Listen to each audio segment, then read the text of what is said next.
This time on Top Gear, we take the Mitsubishi Outlander PHEV on the road to answer one question. How far can it go on battery power alone? Let's find out together, shall we? Let's volt in.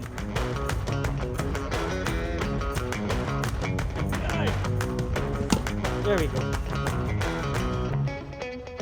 So we're here at the EV charging station at the podium in Mandaluyong, so we could fill up the batteries of this plug-in hybrid. We go to the back, gonna charge this up, and into the big socket we go.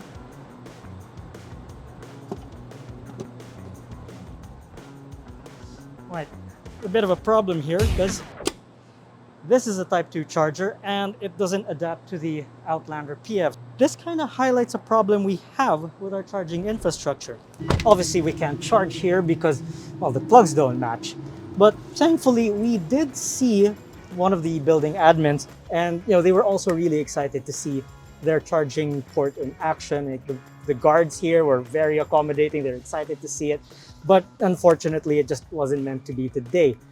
Right, so we'll look for a charging station nearby that does accommodate this Outlander.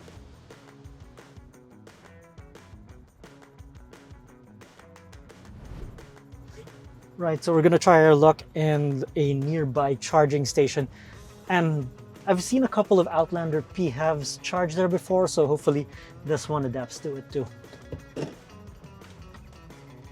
Alright, we are now within striking distance of the second charging port, and wish us luck on this one.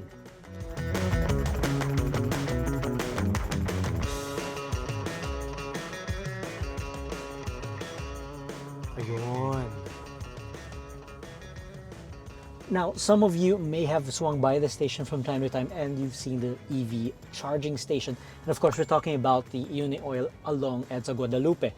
And they have a couple of charger types on offer, and this is the kind of adaptability we would like to see in, well, other establishments, to be honest. So, enough chit chat, let's fully charge this car and get the real test on the road.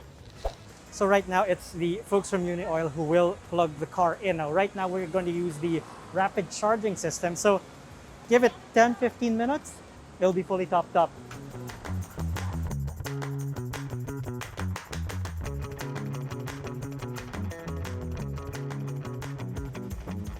Now we've charged up to 80% because rapid charging only allows up to that point, probably to prevent surges or power surges and stuff like that. So this is 80% charge. According to the energy flow meter, we have a range of 22 kilometers.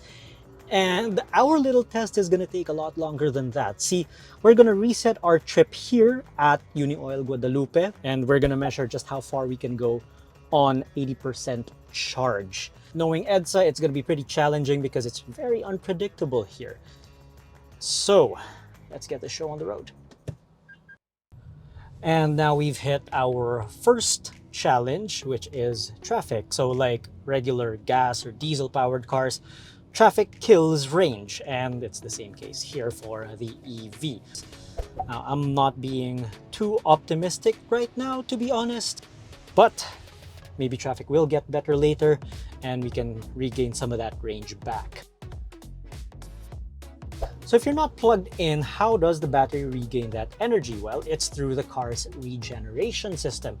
So when you're stepping on the brakes and all that, or coasting downhill, it captures some of that lost energy and puts it back into the battery and gives it a bit more charge. Or you can recharge it on the go with the engine by pressing charge mode. Of course, I am not going to press charge mode because that will turn on the engine. And the point of this test is to see how far we can go without actually turning it on. So you're probably wondering, how does it feel like driving a plug-in hybrid? Well, truth be told, if you've been driving for a long time, it feels like any other car on the road. You don't really have to adjust your driving style or do any rituals when you set off. It just start it and go.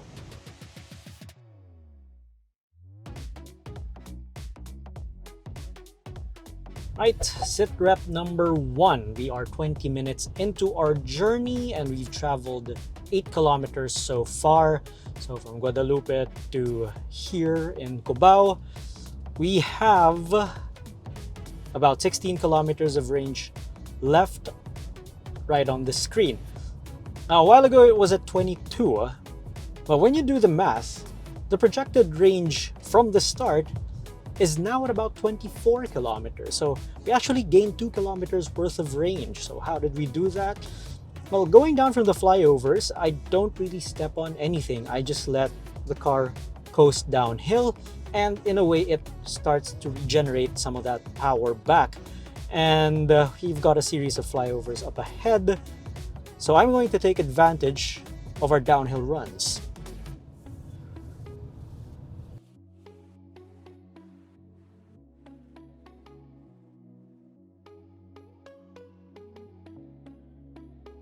All right, folks, we actually made it to the Monumento Rotonda, as you could see over there. And we have 15 kilometers of range after 17 kilometers of driving. The thing is, I haven't exactly been driving it like I'm hypermiling, because hypermiling would be cheating the result. I'm starting to feel a little bit more optimistic about this. Will we make the Globe Rotonda? Well, according to Google Maps, the EDSA Monumento all the way to the Globe Rotonda is about 24 kilometers, and we have 14 kilometers of range. So we might fall short, but so far this car has surprised us. Maybe it'll surprise us some more. So remember when I said that EDSA is very unpredictable? Well, so is the weather. So not only do we have to deal with EDSA in general, it has started to rain. So I am expecting more congestion here. Just right when I said I was feeling more optimistic. Great. So we just landed here at North EDSA, and this is the view that's in front of us. Oh boy. Oh man, I really want this car to make it after just surprised us by adding range all the time. So I really hope this doesn't put a huge dent in our range. Here's to wishing that flyover up ahead is going to help us regain some range, because I plan to coast downhill. If not, if it's still stop and go traffic along that flyover, we're pretty much screwed, and we might not even reach 30 kilometers. Fingers crossed. All right, folks, here's the situation. We just passed the EDSA Shrine, and our range took quite a hammering from Kamuning all the way to the Ortigas area. All the blockages and all that, the bottlenecks, it really took a toll on our range. We are down to 7 kilometers, but still at least we've traveled 30 kilometers without ever using a drop of fuel. So this is what's happening right now, folks. Right across there is the Unioil where we started. Traffic is practically at a standstill, and range just took a beating. Right now we are just down to 4 kilometers. But there is good news in this. We have unofficially done a lap of EDSA since we already crossed our initial starting point. So that is 33.8 kilometers without using a drop of fuel. So we got 4 kilometers left. We'll probably end up somewhere in Makati, maybe in Magallanes, or halfway going to Pasay. But with the state of traffic right now, it would be a miracle if we are still on EV power over at the MOA area. Right, approaching Magallanes, and we are down to 1 kilometer. 1 kilometer at 36.7 kilometers. Now I'm curious how far that 1 kilometer range really is, but I'm not expecting to reach MOA. But the fact that we've gummed this far, and now it's just hit 0, and yet we're still on EV power. Oh, this is gonna be interesting. Now let's see how far that 0 goes. Right, guys, I have no idea what kind of charge this thing is running on right now, but it is still in EV power. Like, the engine is still not kicking in to try and help charge that battery. Can it make it? Can it make it? And that's it. Engine's cut in 39 kilometers. 39 kilometers at 80% charge. How about that, folks? How about that? That's an achievement, guys. I mean, it got close. Now, what we did today was an achievement for this car. But here's the thing. We were so close to our goal of reaching the Globe Rotonda. Like, you take away those vans in front of us and all that, you can actually see the globe from here. We were 2 traffic lights away from reaching the end of EDSA, the official end of EDSA. Ayun eh, oh.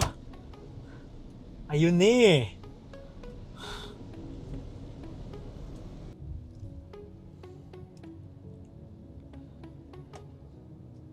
So there you have it, folks. Our run on the Mitsubishi Outlander PHEV, and it gave us quite the result. We put it through its paces and all that.